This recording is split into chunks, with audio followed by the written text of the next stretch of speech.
একজন পুরুষের আয় ও সম্পদের উপর সবচেয়ে বেশি হক কার থাকে?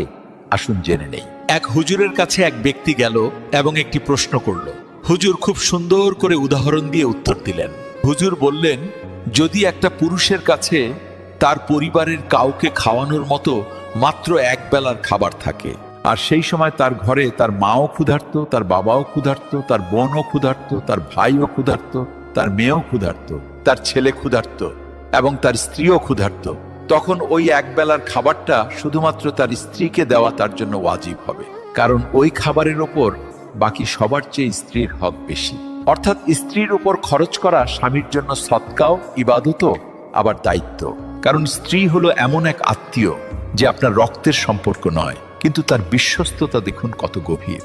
মা, বাবা, ভাই বোন আপনার নিজের রক্ত, কিন্তু স্ত্রী হলো এমন এক সম্পর্ক যা আপনার ভাগ্যে বা নসিবের মাধ্যমে আপনি পান।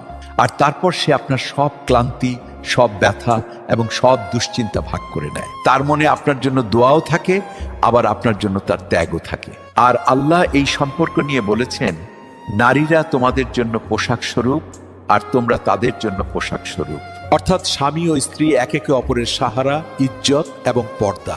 তাই স্ত্রীর ওপর খরচ করা শুধু ফরজ নয়, বরং এটা ভালোবাসার বহিঃপ্রকাশ এবং